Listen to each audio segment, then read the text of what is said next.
अस्सलाम वालेकुम, welcome back to my YouTube channel. मैं हूं आपका होस्ट डॉक्टर उस्मान नियाज़ी और आज हम जिस टॉपिक पे बात करने वाले हैं उसको एक्यूट गैस्ट्रोइंटेराइटिस कहते हैं। सबसे पहले इस मतलब को समझते हैं कि एक्यूट गैस्ट्रोइंटेराइटिस होता क्या है।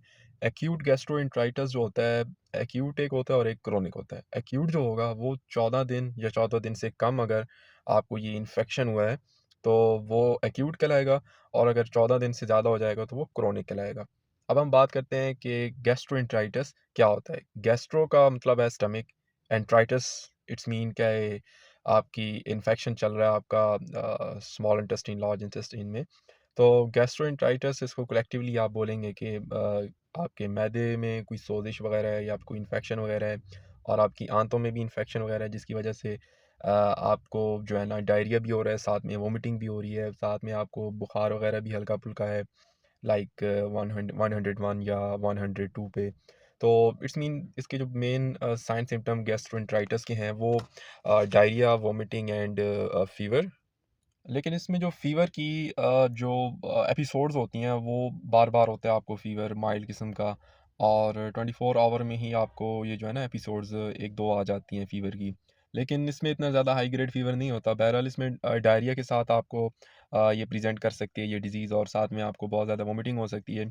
अब इसमें हिस्ट्री क्या होती है पेशेंट की? पेशेंट की जो हिस्ट्री होती है इसमें उसको डिहाइड्रेशन हो सकती है। डिहाइड्रेशन डिपेंड्स अपॉन के आपको कितनी वोमिटिंग हुई है, कितना डायरिया हुआ है।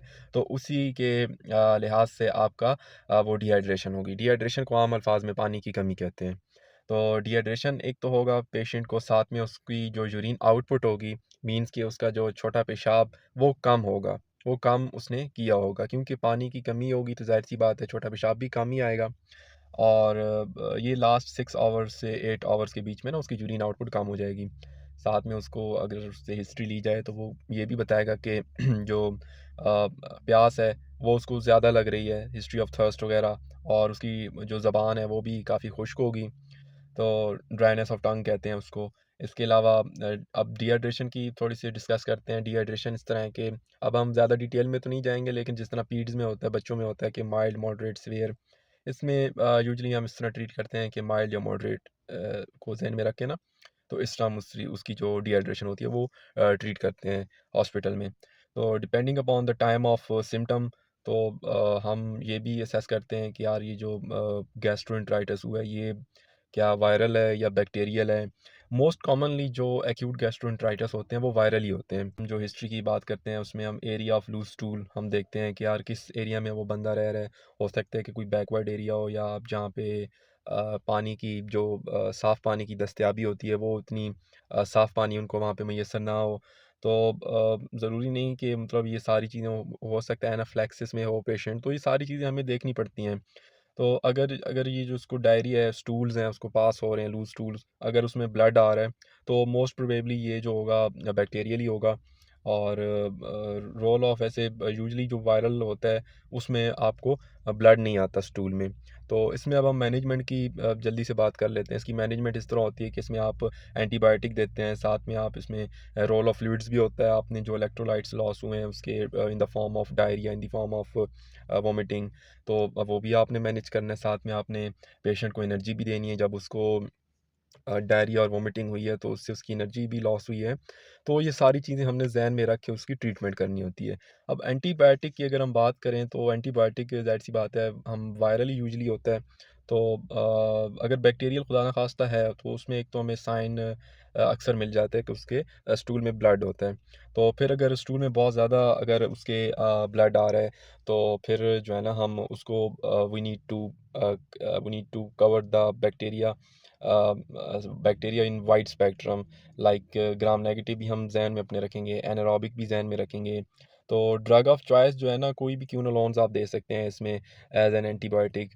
और ज़्यादातर अगर मतलब मेट्रोनिडाज़ोल दी जाती है, क्लिंडामाइसिन दी जाती है, सेफलोस्पोरिन वगैरह, सेफ्ट्रिक्सोन। तो अब ये तो एंटीबायोटिक्स हैं। इसके अलावा अगर हम रोल ऑफ फ्लूइड्स की बात करें तो इसमें जो फ्लूइड ऑफ चॉइस है वो रिंगर लैक्टेट है। नॉर्मल सलाइन भी दे सकते हैं, वो भी एक अच्छा फ्लूइड है।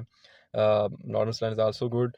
तो अगर हम इलेक्ट्रोलाइट लॉस जो हो रहा है उसके लिए हम सोडियम पोटेशियम, क्योंकि लॉस ज़्यादा होता है depending upon the vomiting diarrhoea कितनी ज़्यादा हुई है। अगर ज़्यादा हुई है तो ज़ाहिर सी बात है उसका नॉर्मल उसका जो सोडियम और पोटेशियम होगा वो ज़्यादा उसका लॉस होगा। तो जो चौथी चीज़ थी वो थी एनर्जी। एनर्जी भी पेशेंट को चाहिए, तो एनर्जी अगर वो ओरली टॉलरेट कर रहा है, तो हम उसको ओरली फीड कराएँगे, ठीक है? लाइक उसको हम कोई मतलब डाइट में कोई एप्पल वगैरह या फिर कोई जूस वगैरह दे देंगे। अगर वो टॉलरेट नहीं कर रहा, तो फिर हम सप्लीमेंट कोशिश करेंगे, सप्लीमेंट्स वगैरह। तो अगर वो भी टॉलरेट नहीं कर रहा, तो तब हम फिर आईवी देते हैं। तो इसके बाद जो हम हमारा 5वां जो फ़ोकस होगा वो होगा प्रिवेंशन ऑफ डिज़ीज़, कि ये कहीं किसी और ऑर्गन्स को हमारे डैमेज ना कर दे, खुदा ना ख़ास्ता कोई और डिज़ीज़ के साथ ये एसोसिएटेड ना हो जाए, तो हमें उसको फिर ट्रीट करना होता है। ये 4 चीज़ें हमने ज़हन में रखनी होती हैं, मीन्स के एंटीबायोटिक, रोल ऑफ फ्लूइड्स और इलेक्ट्रोलाइट लॉस जो हैं, साथ में उसकी एनर्जी वगैरह, वो हमने मेंटेन रखना है, और ताकि उसकी इम्यूनिटी बरकरार रहे। तो 5वीं जो चीज़ है वो है प्रिवेंट डिज़ीज़, कि किस तरह से हम प्रिवेंट कर सकते हैं पेशेंट को। तो इसके अलावा हम फ़ीवर को भी अपने ज़हन में रखेंगे। अगर 3 दिन से ज़्यादा फ़ीवर उसको हाई ग्रेड हो रहा है, तो फिर तो ये एक अलार्मिंग सिचुएशन है। फिर तो हम उसका जो है ना ब्लड कल्चर करवाएँगे, लाइक हम टाइफाइड सस्पेक्ट कर सकते हैं उसका। तो इनिशियली हम टाइफाइड के टेस्ट के लिए हम ब्लड सीएस करवाएँगे, लेकिन बाद में आईजी, आईजीजी ये भी करवा लेंगे, लेकिन इनिशियली जो है ना वो हम ब्लड कल्चर करवाते होते हैं। तो ब्लड इन स्टूल अगर आ रहा है तो 3 दिन से ज़्यादा विद हाई ग्रेड फ़ीवर। तो ये था एक छोटा-सा सिनेरियो, एक जनरल सा, मैंने सोचा कि आपको इस पे थोड़ी-सा रिव्यू दे दूँ। तो उम्मीद है आपको एक्यूट गैस्ट्रोएंटेराइटिस की समझ आ गई होगी कि इसमें दरअसल होता क्या है और हमारी बॉडी में क्या-क्या चेंजेज़ आती हैं और इसको मैनेज किस तरह किया जाता है।